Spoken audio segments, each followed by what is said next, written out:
అందరూ బాగున్నారా? Welcome back to our channel. ఈ రోజు డ్వాక్రా బజార్ ని చూపెట్టబోతున్నాను. చూస్తారు కదా, ఇప్పుడు నేను వేసుకున్న చక్కటి హ్యాండ్లూమ్ డ్రెస్. ఇది మా ఊరు దగ్గరే ఉండే నారాయణవనం అనే ఊర్లో నేస్తారు. నేను అక్కడ నేతల దగ్గరే కొన్నాను. అలాంటి డ్రెస్సెస్ మనకి ఇక్కడ డ్వాక్రా బజార్ లో, అంటే ప్రతి హ్యాండ్లూమ్స్, పాపడ్స్ అన్ని వాళ్ళ ఇళ్లలో తయారు చేసి విలేజ్ లో కష్టపడి చేసినవన్నీ తెచ్చి అమ్ముతారు.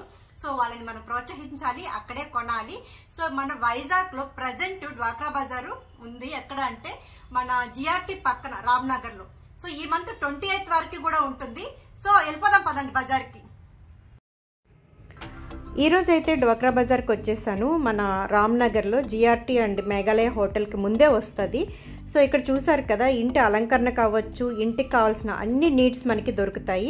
మామూలుగా ఇప్పుడు ఇక్కడ పెట్టిన డ్వాక్రా బజార్ ఐ థింక్ ఓన్లీ మన ఆంధ్రప్రదేశ్ విలేజెస్ వాళ్ళ ఇంట్లో వాళ్ళు చిన్న చిన్న పరిశ్రమలు చేసి అమ్మినవే. నార్మల్గా అయితే ఆల్ ఇండియా డ్వాక్రా బజార్స్ అని కూడా ఉంటాయి. సో ఆల్ ఇండియా డ్వాక్రా బజార్స్ అంటే ప్రతి రాష్ట్రంకి సంబంధించిన ఐటమ్స్ అన్నీ కూడా మనకు అందులో దొరుకుతాయి. చాలా రీజనబుల్గా ఉంటాయి. ప్రతిసారి నేను ఇక్కడే కొంటాను. చాలా డిఫరెంట్గా స్టిచ్ చేయించుకుంటాను. కాకపోతే ప్రాబ్లం ఒక్కటే, మనం కొన్నది చాలా రీజనబుల్ ప్రైస్, కాకపోతే స్టిచ్ చేయడానికి ఎక్కువ అవుతుంది. మరి దానికి నేను ఏం చేయలేను. సో కాకపోతే మనం డిఫరెంట్గా వేసుకున్నాం అన్న ఫీలింగ్ అయితే వస్తుంది. షాపుల్లో కొంటే అందరు రొటీన్ కదా, అదొక్కటైతే చెప్పగలుగుతాను. అలాగే ఇక్కడ మనకి కావాల్సిన రకరకాల ఐటమ్స్ దొరుకుతూ ఉంటాయి. సో ఖచ్చితంగా విజిట్ చేయండి, వీళ్ళ దగ్గర కొనండి. అవసరం ఉన్నా లేకపోయినా వీళ్ళకి హెల్ప్ చేయడం కోసమైనా కొనాలి కదా మనం. సో నేనైతే ప్రతిసారి పెట్టినప్పుడు వెళ్తాను. ఊరిక అయితే రాలేం కదా లేడీస్, మనం ఊరిక రాలేము.